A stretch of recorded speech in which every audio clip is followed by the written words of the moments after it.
Nós estamos de volta. Você está na Rede Mundo Maior de televisão e na Rede Boa Nova de rádio. Eu queria pedir para você fazer um telefonema de qualquer lugar do Brasil onde você esteja. A ligação vai ser de graça, porque você vai ligar 0800 12 18 38. Repetindo, 0800 12 18 38. Você vai ser atendido pelo Clube Amigos da Boa Nova. E vai ser orientado como é que você pode fazer aí, se associando ao clube, se transformar num benfeitor, alguém que vai ajudar a levar adiante esse nosso propósito e projeto de iluminarmos consciências, de ajudarmos todos aqueles que recorrem a nós e, acima de tudo, ajudarmos as crianças, mais de 1000 crianças nas casas André Luiz. Faça isso, 0800 12 18 38, Clube Amigos da Boa Nova. Então você vai ajudar a construir e nós vamos agradecer com as nossas melhores vibrações para você. Voltando ao nosso trabalho, alguém nos escreve perguntando o que é a chama violeta. É uma mulher, ela diz: doutor Adão, gostaria que me falasse um pouco sobre a chama violeta, pois comecei a fazer orações com ela através da internet e também fiz uma oração de 21 dias com o Arcanjo Miguel. Senti grandes melhoras, mas comecei a sentir de algumas pessoas uma repulsa muito grande, como se estivesse querendo medir forças comigo. Moro numa casa perto de muitos evangélicos. Em cima de minha casa mora minha sogra, que é católica, e meu cunhado, que é evangélico. Esse cunhado não veio mais aqui e não deixa o filho dele descer mais em casa. Ela mora no andar de baixo, né? Desde que comecei a trabalhar com a chama violeta. Comecei a ficar confusa com os meus pensamentos, pois a minha intenção nessas orações era para que eu melhorasse e para me livrar de pensamentos que me perturbavam. Comecei a sentir uma forte presença do lado esquerdo do corpo, parecendo queimar minha cabeça. Fui ao centro, recebi o passe e senti que falavam comigo para eu ficar calma e que tudo ia ficar bem. Peço que me fale algo a respeito. Obrigada. Minha querida amiga, no Espiritismo, o Kardec, quando codificou o Espiritismo, ele disse que o homem ele é constituído de um corpo e o espírito tem um corpo. Entre o corpo e o espírito tem que haver uma espécie de interface. Essa interface ele chamou de perispírito. Então nós espíritas, o espírito de uma maneira geral fala em corpo, perispírito e espírito. As outras tradições religiosas, iniciáticas, evangélicas, as escolas de mistério, como se diz, as fraternidades, dizem muitas outras coisas a respeito disso que nós chamamos de perispírito. O que nós chamamos de perispírito como sendo uma unidade, eles dividem em muitas subpartes. Agora, isso também já é patrimônio do Espiritismo, que o Espiritismo, graças a Deus, é uma doutrina evolucionista. Então você pode ser espírita e acessar muitos outros conhecimentos que não são contra o Espiritismo, são complementares. E agora já está acontecendo isso. Por exemplo, há um livro maravilhoso, o título do livro é Evolução, mas são 3 volumes. É escrito por um médico de Santa Catarina, chamado Júlio Goelzer. E o título do livro é Evolução. Neste livro, o espírito, que é Séforos, já fala de corpo físico, corpo etérico, corpo astral, corpo mental, corpo causal, corpo búdico, corpo átmico, fala das dimensões da evolução. Isso é importante a gente saber. Agora, no Espiritismo, aqui no Brasil, todo mundo fala em duplo etérico, todo mundo fala em chakras, ou senão, alguns espíritas mais ortodoxos não gostam de falar a palavra chakra, porque ela é sânscrita e quer dizer roda, então eles falam centros de força. Centros de força. E quem foi que começou a falar em centro de força? Aqui no Brasil foi o André Luiz, que começou a publicar livros que ele falava de centro de força. Mas ele publicou livros que ele falava também de corpo energético.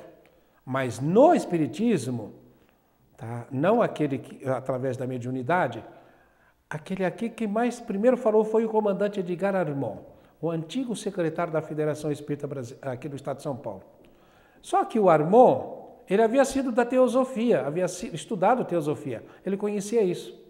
Então ele começou nos livros dele, que ele para dar aulas na federação, nos cursos da federação, falar de centros de força, de chakras. Falava de chakra, que ele usava a palavra sânscrita, a palavra hindu. Né? Chakras. O comandante Armon foi bastante criticado naquela época. Quando é que já se viu trazer essas coisas e tal, etc. Aí o André Luiz começou a publicar livros falando de centros de força. Aí amainou-se aquelas críticas que eram feitas ao Armon. Depois o André Luiz começou a falar sobre corpo energético. O Armon já havia falado sobre duplo etérico e havia sido criticado também. Hoje todo espírita fala corpo físico, corpo etérico, corpo astral, corpo mental. Corpo mental, perguntaram, né? O André Luiz escreveu o livro Nosso Lar e ele disse que ele deixou o corpo dele lá em Nosso Lar, não era o corpo físico. Ele deixou o corpo e foi no outro plano, numa outra dimensão, onde ele encontrou a mãe. Ora, se o perispírito é uma coisa só, como é que ele deixou lá? E ele saiu em que corpo, se o perispírito estava lá? Então já começa a pergunta, então o perispírito não é uma coisa unitária. Então ele saiu e foi no outro plano, no corpo mental. Aí já começaram a descobrir, e hoje fala-se bastante em corpo mental dentro do espiritismo. E esse livro do Júlio Goelzer fala bastante disso. Nós vamos inclusive fazer um trabalho com ele mais tarde, aqui em São Paulo. Dessa questão dos corpos, porque nós precisamos dessa abordagem sobre os corpos para falarmos de como é que a gente adoece, como é que você faz uma coisa e qual é o corpo que vai sofrer a consequência do que você faz. Então, tudo aquilo que você faz em termos de comida e sexo é o duplo etérico que sofre a consequência. De emoções é o astral. De pensamentos e de imagens mentais que você mantém é o mental.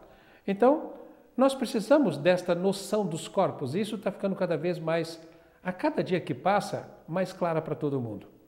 Agora, por que é que eu estou falando tudo isso, se você me perguntou, da chama violeta?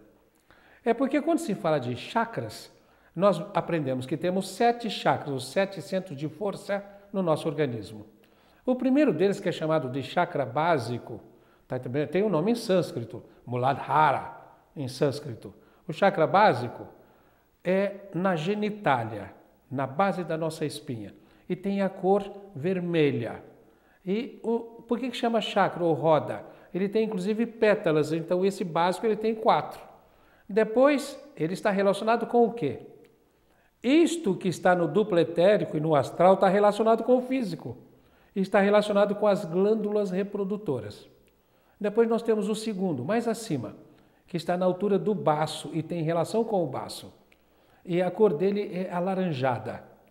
E o baço está relacionado com a nossa atividade. Tá? Está relacionado com a nossa atividade. E a nossa atividade está relacionada com as energias que são do duplo etérico.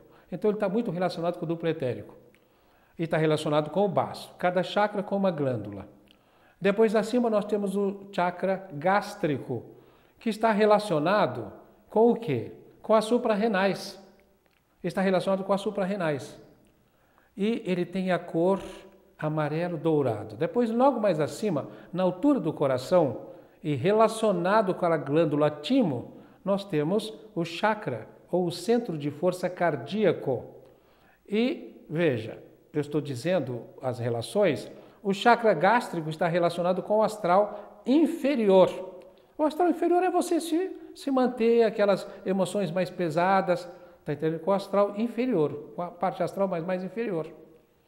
Agora, o cardíaco está relacionado com o astral superior, que existe em você. O sentimento mais elevado está relacionado com a glândula timo, está bem no meio do peito. E é interessante sobre essa história da glândula timo, o que os anatomistas dizem e a medicina. Que a glândula timo ela vai se desenvolvendo, ela é responsável pelo seu desenvolvimento. Mas quando você chega à idade adulta, ela para de crescer, é como se atrofiasse. Só que os espiritualistas e aqueles que são os mestres da espiritualidade, eles dizem o seguinte, que quando ela para de crescer no plano material, se você se desenvolve espiritualmente, é como se ela começasse a crescer no plano espiritual. Ora, se você cresce espiritualmente, é interessante. Você cresce em amor. Não é à toa que a timo está bem no meio do peito. ao lado do coração. Então você está desenvolvendo sentimentos superiores e vai desenvolvendo a glândula timo a nível espiritual. A cor é verde. Alguns falam também de rosa, falam de coisa linda. Quer dizer, isso em trabalho de passes que nós fazemos no centro espírita. Você pode pôr mais algumas coisas, mas a cor básica é o verde. Cor de quê? Como se fosse de seiva vegetal. É a cor da circulação, é como se tivesse o responsável pela circulação. E o coração está ali, respondendo pela circulação. Logo acima, você tem na laringe, bem na garganta, você tem o chakra ou centro de força laríngeo, que está relacionado com a tireoide, sempre uma glândula. Está relacionado com a tireoide. E ele está relacionado também com a comunicação. A cor é azul. Então, veja, nós estamos subindo, as coisas vão ficando cada vez mais sutis. Depois, entre os olhos, a gente diz no entrecenho, bem entre os olhos, na testa, você tem o centro de força frontal, que é responsável pela sua visão de vida. A cor é um azul muito intenso, azul anil, responsável pela sua visão de vida, e está relacionado com a dita antigamente pituitária. E hoje se diz hipófise, está relacionado com a glândula hipófise. E depois, por último, você tem a glândula mais elevada, que é a epífise ou pineal. Aí está o centro de força que é dito coronário, no alto da cabeça. A cor é violeta. A cor desse chakra, ele irradia a cor violeta. Então, sempre que se você tiver uma infecção e você mentalizar violeta, você for capaz de derramar violeta do alto da cabeça, no organismo inteiro é como se a infecção desaparecesse. Porque a violeta, é como se fosse mesmo, por isso fala chama violeta, é desintegradora de formações, pétreas, de coisas duras no organismo, de infecções, de coisas ruins no organismo. E isso não é só no plano físico, no plano etérico, no plano astral, no plano mental. Se você começa a pensar em cor violeta, é como se você estivesse energetizando a epífise ou a pineal. Isso vai fazer o quê? Você estar em sintonia com um plano espiritual mais elevado, um plano espiritual superior. Cada um desses chakras ou desses centros de força está relacionado com um plano também do nosso desenvolvimento. Como eu disse, o básico está relacionado com o físico e etérico, o esplênico com o etérico, o gástrico com o astral mais inferior, o cardíaco com o astral superior, o laríngeo está relacionado com o mental, você fazer pensar, O frontal também com o mental mais elevado e o coronário está relacionado com a parte espiritual. Aí você já estaria no que se chama de plano causal ou búdico. Então as dimensões com as quais nós estamos relacionados têm a ver com os nossos chakras.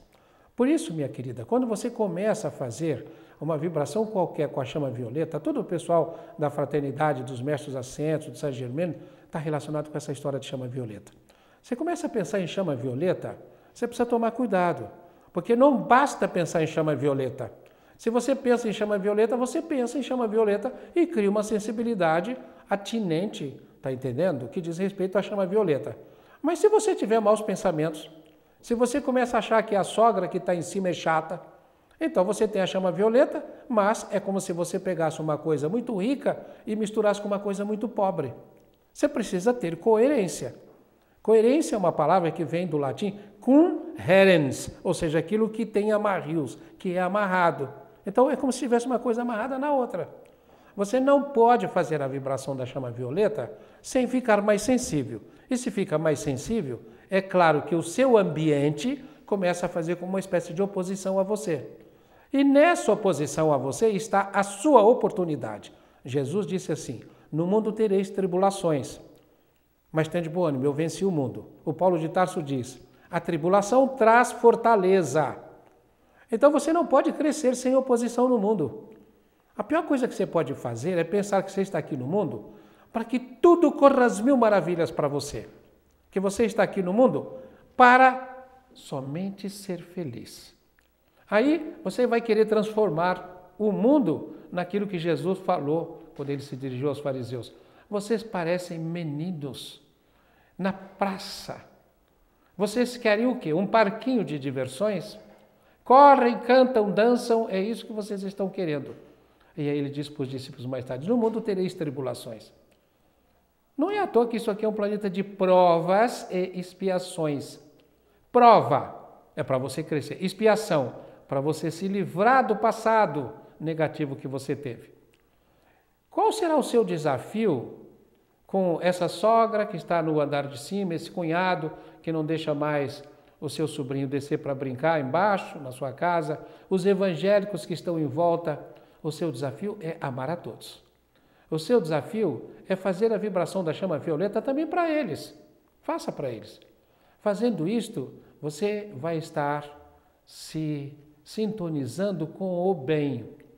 E de repente, não importa que um seja evangélico, que outro seja católico, seja isso ou seja aquilo. O que importa é que você seja capaz de amar. Veja, quando perguntaram para Jesus qual era a lei, ele diz, amarás ao Senhor teu Deus sobre todas as coisas e ao próximo como a ti mesmo. Isto resume a lei e os profetas. Por que resume a lei e os profetas? Não precisa falar mais nada. O Moisés havia dito, né? Primeiro mandamento, amarás, eu sou o Senhor teu Deus. O segundo mandamento, não terás outros deuses diante de mim. O terceiro mandamento, não tomarás o nome do Senhor teu Deus em vão. Né? O quarto mandamento, honrarás a teu pai e tua mãe. É como se fosse, veja só, o quinto mandamento é honrarás a teu pai e tua mãe. Pai e mãe é como se fossem deuses quando nós somos criança. E quando nós crescemos, eles se tornam próximos. Então, no quinto mandamento, amarás a teu pai e tua mãe, né, para ter uma dilatada vida sobre a terra. Veja o que acontece. Logo depois passa para o sexto mandamento. Aí os outros 5 dizem respeito ao próximo.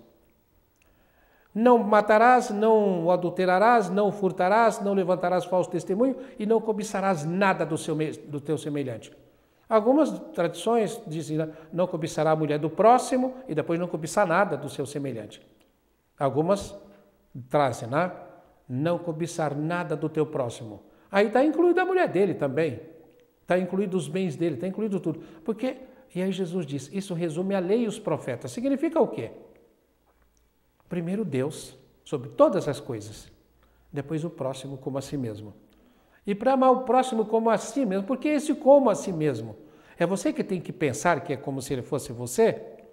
Isto é o que parece, mas o que este mandamento quer dizer é o seguinte, você e o próximo são um. Você vai amar você se você amar o próximo. E nós costumamos brincar, só existe um caminho para você, é o seu semelhante. E olha, Jesus diz assim, tudo quanto quiseres que se vos faça, fazei-o vós aos outros. Você percebeu? O outro é o caminho para você. Mas aí nós começamos a falar, tá tudo bem, mas eu vou selecionar o outro. O outro tem que ser o meu amigo, tem que fazer o que eu quero, tem que ser bacana, tal. Esse aí não serve. Aí Jesus vem e diz assim, ama o teu próximo como a ti mesmo. Ok, aí ele logo depois fala, amai os vossos inimigos. Orai por aqueles que vos perseguem. É sempre assim.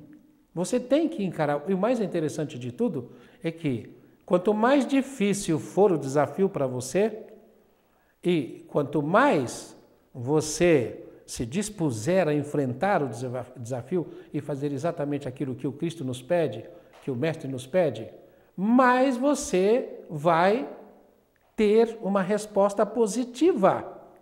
Então,